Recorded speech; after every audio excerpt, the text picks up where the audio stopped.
Hey everybody, welcome back to the Sixer Sense podcast. I'm your host Lucas with Chris, and we are in the midst of our rankings. And I want to make, before we get into our shooting guard rankings, I do want to make one clerical correction. So in last week's rankings, I had Derek White as the Celtics point guard. Upon further review, the court has found that Peyton Pritchard is going to be their starting point guard, so he was re-ranked to 25th in the point guard rankings behind Mike Conley and before Davion Mitchell. That seems appropriate. That being said, Derek White is in these shooting guard rankings. That being said, we shall begin. Any thoughts or concerns before we get started, Chris? I don't think so. I'm excited to hear all your incorrect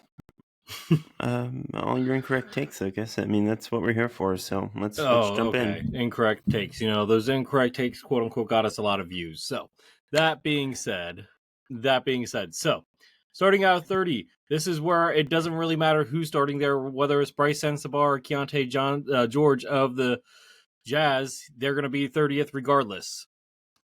Both players can be there. I think that's fair. Whoever you want to pencil in there, Keontae George or Bryce Sensabaugh, it's going to be one of those two, and it's not going to be good either way.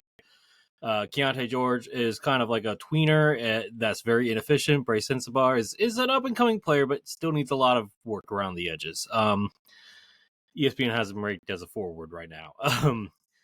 That being said, 29th, now we get to the rookies. Con Knuppel, could he be higher on this list? Sure. But, I think for a rookie that we don't know too much about, especially in Charlotte, 29th seems fair. Speaking of another rookie on a bad team, we got Trey Johnson here at 28th. Could he rise higher? Absolutely. But for now, Chris is shaking his head. By the way, I'm stopping at 26. You have Knuppel ranked higher in the draft process. I did, but then I saw Summer League. He was Summer League MVP. Trey Johnson had better Summer League. He just didn't get to the finals. That's all. Oh, my God. Okay. Anyway. And sure. Trey Johnson's going to get more shots because, Con's going to have to share the ball with Brandon Miller and LaMelo Ball. Con's not going to be asked to score that much. Okay. Anyway. Number 27 here, a veteran guy who had a really bit down year last year. Could bounce back, but probably not at this point in his career. KCP, Kentavious Caldwell-Pope of the Memphis Grizzlies. And 26 I don't feel right having him here, but it just fell that way. Gary Trent Jr. of the Bucks at 26. Is he better than that ranking? Possibly, but I that's where I got him. Any thoughts on the bottom half here? Well, I mean, obviously, Knuppel is better than Trey Johnson, is going to be my take. Okay. Honestly, I think if you go Sensabaugh, you could maybe even bump him up a little bit. Maybe. Projecting forward. He had a really good summer league, speaking of summer leagues. But yeah, I mean, I think KCP's probably going to have a better year than Gary Trent, if I had to guess. But, yeah, this is a reasonable bottom five, I think. We'll see who you have coming up next. All right. Speaking of next, 25 through 21, 25 here. This might be a hot take. Saw a little bit of regression. He can't really defend anymore. Still elite shooter, but just can't defend. Doesn't really offer you much else. Klay Thompson of the Dallas Mavericks here. Hate to put him at 25, but at this point in his career, just I don't know where else to put him. Sure. 24. This is where it gets interesting because these are my guys that put up bigger numbers but don't necessarily impact the game. This is this range now. Are you ready for this? Benedict Mathurin at 24 of the Pacers. Could he climb? Sure, but right now he's a little bit too inconsistent for my liking. The next guy could also climb. Jaden Ivey at 23. Yet again, inconsistency, injuries there. 22. This is the hot take. I have Jalen Green at 22. I don't think he's that good. I don't. Yeah, too high, but yeah. Yeah, I just too high. Wow. Okay. He's not that good. You're right. So I'll do respect. I'll do respect. Of course, he's way better than we ever could be, but still. Correct. 21. I don't know if the shooting's going to come with this guy. If not, he's still a really good defender. But Stephon Castle at 21. Thoughts? Sure. I think that's mostly fair. I'm going to reserve judgment until later. Okay, that's fine. I do think our lists are going to have more differences with the shooting guards than we did with the point That's guards. fine. I'm okay with that. That's fine. 20 through 16. 20 is Cam Thomas. Maybe I'm being a little bit too harsh on Cam. Maybe I'm not. I don't know. He can score. That's cool. Yeah, might not be harsh enough. Wow. Okay. Interesting. 2019. It could be Chris Dunn here for the Clippers, but I went with Bradley Beal. I think Bradley Beal's probably going to at least begin the season as a shooting guard. Will he end it as a starting shooting guard? Who knows? Yeah, I think it will be Beal, at least to start the year. 18. Brandon Pugensi. I'm just going to call him Pods. I can't pronounce his last name. Look, a little bit inconsistent, but good two-way player overall. Like him. Has a little bit of playmaking to his touch. 17. Christian Braun. Good two-way player. Does everything good. Just solid two-way player. That's the way I see it. 16 is RJ Barrett of the Raptors. He's become a better playmaker, still a decent defender, can score. Granted, not the most efficient, but he can score. So, I'll give it to him. Any thoughts on 20 through 16? I feel like Brown and Beal might be a little low, but I'm again gonna reserve judgment until later. Yeah, that's fine. That's fine. All right. So 15 through 11. 15. And I Kobe White. Really good scorer, playmaker, kind of a tweener, but good. 14. I can't believe I did not intentionally do this, but I have another Sixer at 14. I got Jared McCain at 14. We talked about it last week. Jared McCain was going to be the shooting guard for my list anyway. I think Maxey was 13. Actually. Okay, so yeah, not too far fair, off. Austin Reeves at 13, and Josh Hart at 12, and coming in at 11, barely not making the top 10. Blazers shooting guard veteran Drew Holiday. Okay. Interesting. I think Kobe White is maybe a little bit too high, but okay. I mean, like, who would you bring up? Like RJ Barrett, Christian Braun? I'd bring up Brown. I'd definitely bring up Brown. That's the main one. I mean, look, I get it. He's a two-way player. He's a little bit bigger. I get it. I think Kobe White's scoring is legit and it's efficient. And he can do a little. You can run a little bit more of the offense through him. That's what I kind of like a little bit more too. So, that's fair. Yeah. All right. 10 through. Wow, we're getting through this fast. Okay. 10. Your favorite team. I mean, the second favorite team. Thunder, Lou Dort here at 10. The Dortcher Chamber. Top 10 feels appropriate. 9, runner up for I think top 3 finalists for Defensive Player of the Year, Dyson Daniels. 8, Zach LaVine. I mean, he's a high volume, efficient scorer. I mean, he doesn't do anything else, and that's fine. But number 8 for him seems appropriate. 7, we talked about this last week. Who is the Pelicans shooting guard going to be? We went with Trey Murphy, and that's where he's at number 7. And number 6, your favorite guy, Derek White. Thoughts? Sure. Yeah. Seems reasonable to me. No. I know you would complaints. probably have White higher. Well, we'll see. We'll see. All right, and then top 5 here is Desmond Bane, Tyler Hero, Amen Thompson, Donovan Mitchell, and of course Anthony Edwards. No complaints at the tops? Not really. Seems like a reasonable top 5 to me. So you just really hate the bottom half of the list this time? I don't know if hate is the right word, Lucas. Hate is a really strong word. I try to be. Do I get up higher than a B plus this time, or B this time? Well, let's see. Let me try to do mine now. Okay. And we'll see where I disagree. Okay. All right. At 30. All right, 30. I'm just going to make the correct statement. I think I'm right here. I'm going to put Gary Trent Jr. at 30. Gary Trent Jr. Wow. Okay. He had a couple good playoff games. Let's not overreact. Okay. All right, 29. I'm going to put. This is tough. You got to project a little bit. I'll put Bryce Sensabaugh at 29 for now. Okay. For now. I'm going to put Trey Johnson at 28. Okay, so we both had him there. Okay. 27. I'm going to go. All right. 27.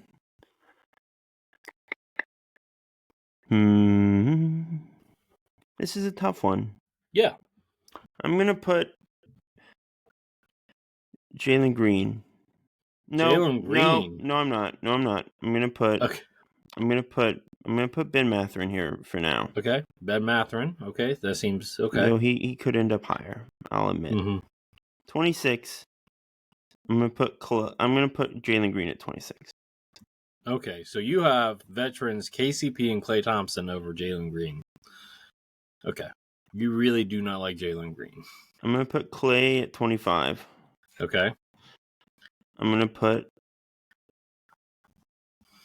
Cam Thomas at 20. No, I'm not going to put Cam Thomas. Okay. What am I going to do here? Who have I done already? Hold on. These are real-time calculations, folks, so bear with me. Alrighty. I think I know who I'm going to go with here. Okay. At 24? And who I'm going to go with is... I'm going to do Cam Thomas. Cam Thomas at 24. Okay. You do not like the high volume guys that don't do anything else. Well, yeah. It's kind of a tough archetype to build around these days. That's fair. Used not to be, but now it is. Yeah. You know what it is. It just is what it is. All right, 23. I'm going to do KCP. Okay. 22, I'll do Knipple, just because we haven't seen much of him yet. But I'm confident, obviously, that will improve in time. 21, I'll go with Pods at 21. He had a bit of a down year. We'll see how he bounces back. I do like him still, though, quite a bit. At 20, I will do... I guess you kind of have to do Jaden Ivey coming off a big injury. You don't have to. You still haven't done Klay yet. I have done Klay. He was 25. Oh, okay. Klay was 25. Okay. Yeah, so that's my 11 so far. Trent at 30, Sensabaugh at 29, Trey Johnson at 28, Mathurin at 27, Jalen Green at 26, Klay at 25, Cam Thomas at 24, KCP at 23, Con Knipple at 22, Brandon Pajimski at 21, and Jaden Ivey at 20. 19. Okay. I'm going to go with Brad Beal for now. So, the same place I had him. I'm going to give some benefit of my doubt to Steph Castle, because he did have a very good finish to last year, and he should take a step forward. Though I'm a little bit worried about how San Antonio's backcourt is going to shake out precisely. Yeah, because we don't even know for sure, if Dylan Harper's going to beat him out. Yeah, we'll see what happens. It's not the best spacing in the world with that team, but no. Castle at 18 for now. At 17, I'm gonna go with RJ Barrett. Okay, that's fine. At 16, I'm going to go with Jared McCain. Oh, 16, okay. That's 15, fine. I get it. 15, I will go with Kobe White. Okay. So the same place I had him. Yes. All right. 14. Actually, you know what? I'm gonna put I'm going to put Josh Hart at 16. Josh Hart at 16. Okay. I'm going to bump up McCain. No, I'm going to put McCain at 16. I'm going to put Hart at 15 and Kobe White at 14. Okay. All right. 13 is going to be Christian Brown. Okay. 12. This is where it gets quite interesting. I'm not going to reference I'm going purely off the top of the dome right now. So you still haven't off my list out of the top. I have the top 11 and Austin Reeves. Yeah. Yeah. All right. 12.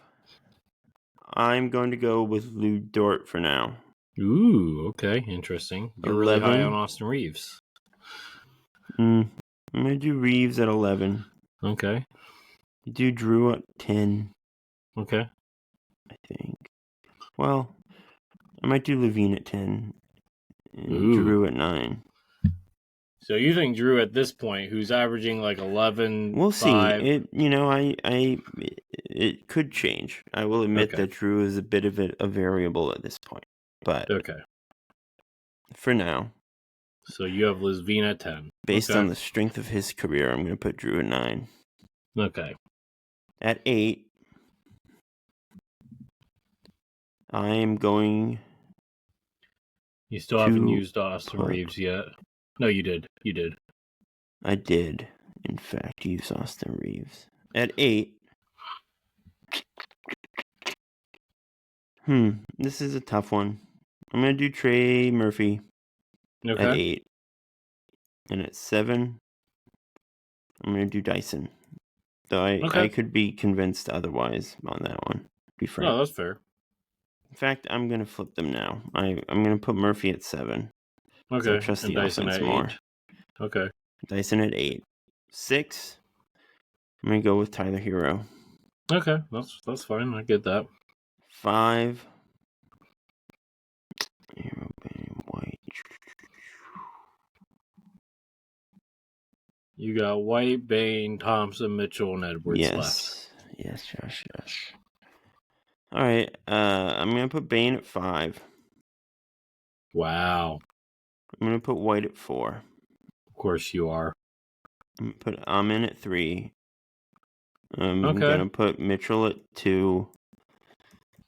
Barely, and Edwards will claim the number 1 spot for me as well.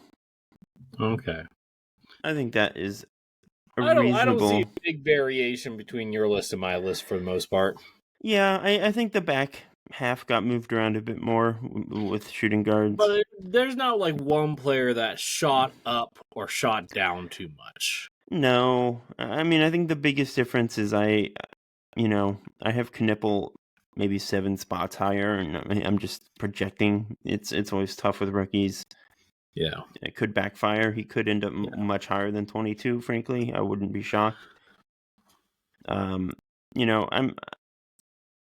obviously just lower on the Jalen Green, Cam Thomas archetype than you are. There's definite upside there. Both are in Green's with a new team, and maybe that's just what he needs. Devin Booker should, in theory, be a good backcourt partner. We'll see how that shakes out. Yeah. Cam Thomas is, assuming he ever signs a contract, is going to have all the shots in the world. Him and Michael Porter are just going to be checking shots all season. So Brooklyn is going to be borderline unwatchable probably, but he will put up some numbers. Whether those numbers equate to a winning impact, I'm pretty skeptical at this point. I don't really think that's a good situation for him, frankly, but we'll see. I mean, I'm willing to be proven wrong. I've always liked Cam Thomas. I was a lot higher on him than a lot of folks on draft night back in the day. So he was a fun prospect at LSU. He could put it together this year, and we'll see. I think Christian Brown, I got a few spots higher. I think he had a really good and underrated season in Denver. Can't imagine that he's going to regress with that roster this year, the way it's looking.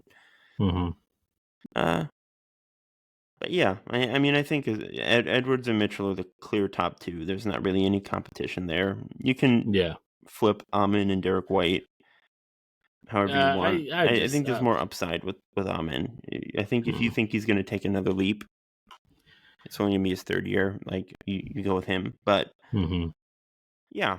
Well, I mean, Derek White could also have his best statistical season this year, too. It'll be interesting to see if that helps or hurts him, because if there is a world in which White is asked to do too much this year, and it just doesn't look as clean and efficient as it has in the past. So there's some downside to that, I would say.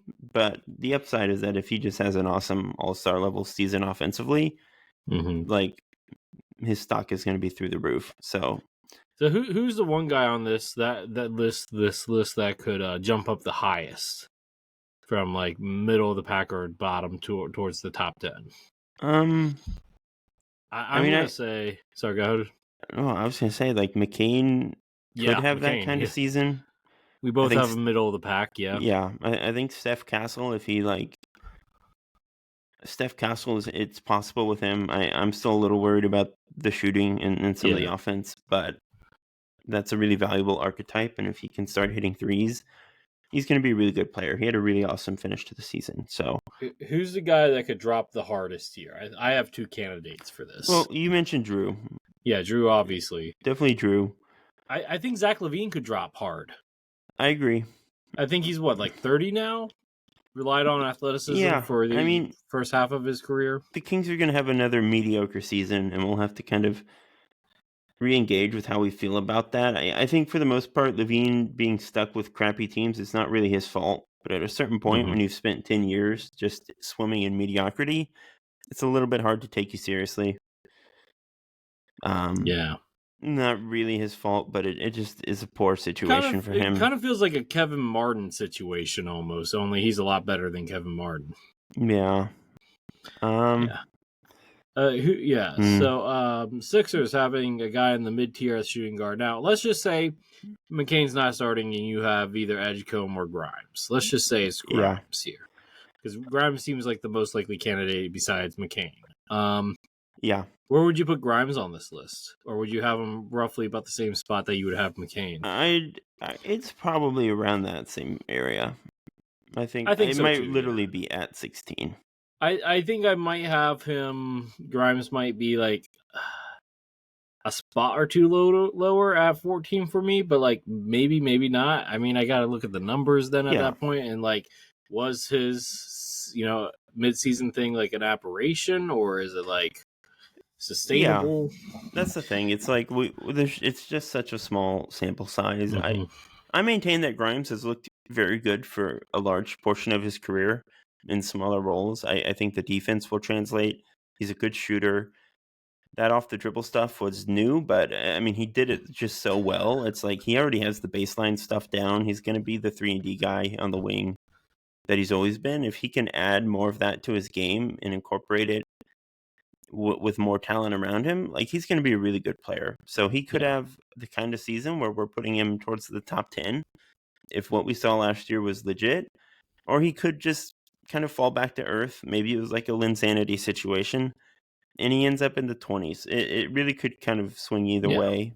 I'd put him in the middle for now, but there's a lot of potential variation there, I think, with Grimes. As far as Edgecombe, I'd probably put him around Knuppel, KCP, that area.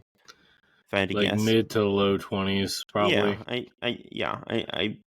I'm excited to see how much of the summer league stuff we saw translates right away. He probably needs a bit more time than Knuppel to make an immediate impact, is I would guess. But that's probably where I would have Edgecombe.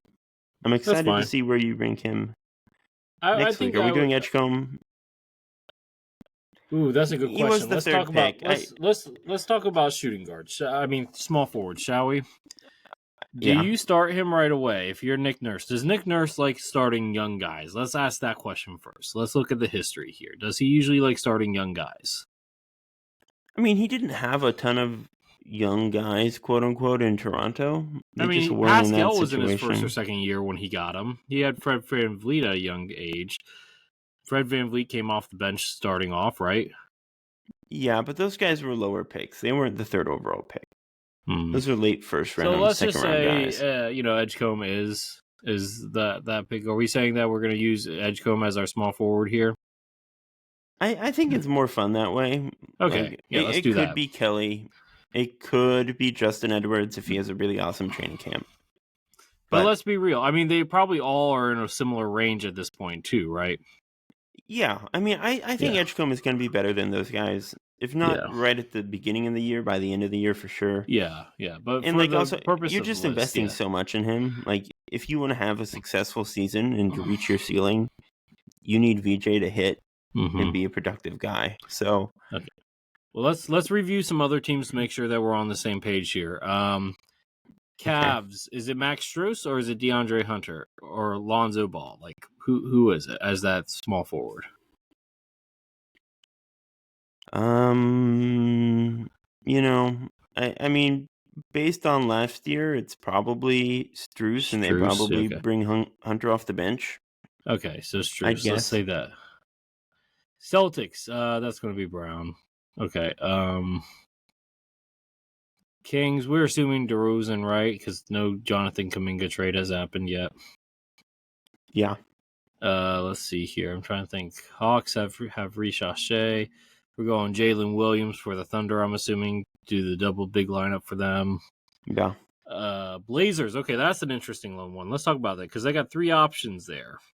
You got Tamari Kamana, who's one of the best perimeter guys in the league defensively. You got Jeremy Grant, the guy that's getting paid a crap ton. And then you have Denny Advia, who's arguably their best player on the roster that's healthy right now. Yeah. Okay, so like Kamara would be a 3. Grant would probably be. Is he a 3 still, or do you think with the regression is he more of a 4? I feel like he's more of a 4. So like, is Kamara the 3 then, or is the Advia? I think Advia is a 4. I think Advia and Kamara would be the 2 that I would start. That's what I would do too. But I would bring Grant off the bench. I would. Okay. I think that is just. Yeah. I think that's more interesting. I think they're better players than Jeremy Grant. I know he's making a crap ton of money, but yeah. Lakers, we're saying Rouge the 3 and LeBron's the 4. I might flip that personally. I mean, I think Rui is kind of a classic 4 in a way. Like all right, we can do LeBron at 3. That's fine. He's been a 3 for the majority of his career. Let's see here. Bulls. Okay, that's a good one. Who's the 3 for the Bulls right now? Is it Pat Williams? Is it Buzelis? And then you start somebody else at the 4? Like, what do they got going on there? Or is it like? I mean, I think it's. That's a good one, right? It should be Matis. It should be Buzelis. I feel like Buzelis is a 4 though, isn't he? Like not positional. If they're like committed to starting Pat Williams, which they weren't last season, not at the end of last season. Yeah, I mean, honestly, I think it should be Buzelis and like either Dosunmu or Herter or whoever you want. What about Songa? I don't think he's going to start this soon. I think let me pull. raw. You know what? It should be Herter. Hang on, it should be Herter at the 3. Hang on, let me just double check that. It might be Dosunmu. Chicago likes to run like those 3-guard lineups. Dosunmu is 6'5", so technically he could. Herter 6'7". I'm looking at the other options here. You know what they traded for? Well, I'm saying is, Cora. Yeah, but I don't know if he's going to start. They do run they will run 3 guards, like 3 smaller guards. So let's see their depth chart. Let's see what the official ESPN depth chart says. Give me a second. I don't even know if those are updated yet. You do not want to go with this. They say Kobe White is their small forward, and Lonzo Ball is their shooting guard. Alonzo's not even on the team. No, I'm gonna. So okay, let's see. Is it Dosunmu or Herter? I think those are our options, right? I think if we're going based on Herter had a pretty rough year last year. Not necessarily his fault. Dosunmu was injured a lot last year, though. Dosunmu's been around Chicago longer. It could go either way. I could be convinced really between any of those 3, even with Okoro, but yeah. Or you could tell me that it's Buzelis and Pat Williams are the forwards, and they're going a little bit bigger this year. That's believable to me too. I would rather have Pat at the 3 than Buzelis at the 3, to be honest. Yeah, I think it's between Dosunmu and Herter. However you want to split it up. I'm going to go with Herter. I just like having a little bit more size at the... Well, no, you have Giddey. So Giddey's going to guard your 3s. They would go with Sumu then. Yeah. Okay. Okay. Let's go with Sumu there. Okay. All right, let's see here. Who else we got? Raptors. That's probably going to be Scotty Barnes again. Warriors. Jimmy, I guess, because they're gonna probably get Al Horford. Nets. Yeah. Okay, that's Porter Jr. No, small forward for Toronto. I would put Ingram and make Scotty the 4. The Ingram. You're right. Okay. Okay. Let's see here. The Spurs is gonna be. Who is this 3 for the Spurs right now? Are they going to keep on using Julian Champagny, or are they going to do something else? Devin. They really like Champagny. It's going to be Vassell. It's Devin Vassell. Oh, that's right, Vassell. Sorry, I forgot about Vassell. I forgot. Look, I'm sorry. That's okay. Let's see here. I don't really watch the Spurs all that much. Let's see. Suns. Who's the Suns small forward? Dylan Brooks. Oh, yeah, you're right. Okay. Pistons, that's going to be...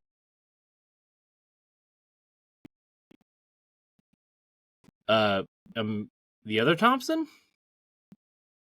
I would think so. Yeah. Okay. Yeah. I mean, it could be Karis LeVert. It could be Duncan Robinson. It should be either Osar or Ron Holland. Probably Osar. I'm going to say Osar. Yeah. Bucks. Who's their 3? Kyle Kuzma? We have to do Kyle Kuzma at the 3 because he's not really a 3. Yeah, I mean it's Kuzma. I mean Giannis and Turner are the 4 and 5. Okay, Wizards. I'm assuming we're penciling in Chris Middleton unless proven otherwise. You know, are we sure that they're going to start Middleton this year? That's a fair question. Who would be the other options? I mean, it'd be like Koulibaly probably would be the other main option. It's probably Middleton. At least to start off the year. Let's just do Middleton. Yeah. Jazz, is it going to be Marketing or some? Oh, no, Ace Bailey. They got Ace Bailey. They're going to go with Ace. Yeah. Unless you don't think so. No, it's really their only option. All right. Well, I think that pretty much wraps anything up. Sixers-wise, I know Keith Pompey, we actually had him on NBA Now and Then the other night. That interview will be coming out soon. Very fun. I told him that we would love to have him back on if he's available. He's on vacation right now, though. Yeah. Keith gave us some interesting insights in terms of what it's basically what he's been talking about on Locked On Sixers. Yeah. I would say that, but besides that, not too much in Sixers hands. Malik Beasley's a free agent now. Maybe that could be leverage for the team to get a deal done with Quentin Grimes, maybe. I feel like it drives, maybe if they decide to pursue him instead. I feel like Beasley is going to get more than the minimum, though, and that's really all Philly can offer at this point. Yeah. Right? Unless we have... Plus, the Knicks really want him, and so do the Cavs. So, Yeah, Detroit probably wants him back too. Can they even afford him? I guess they could, right? I think they can. They might even have bird rights still, or early bird rights at least. Yeah. Okay. No update on Quinn Grimes. No, the guys are doing the Rico runs right now in LA. Yeah. You know who's not doing the Rico runs is Joel Embiid or Paul George. They will not be doing the Rico runs. That's for sure. That being said, we can only commiserate together. That being said, Chris, how about you go ahead and play us out? Yeah, as always, everyone, thank you for tuning in to another episode of the Sixer Sense podcast. We are on Spotify, Google Play, Audible, Apple Podcast, all that stuff.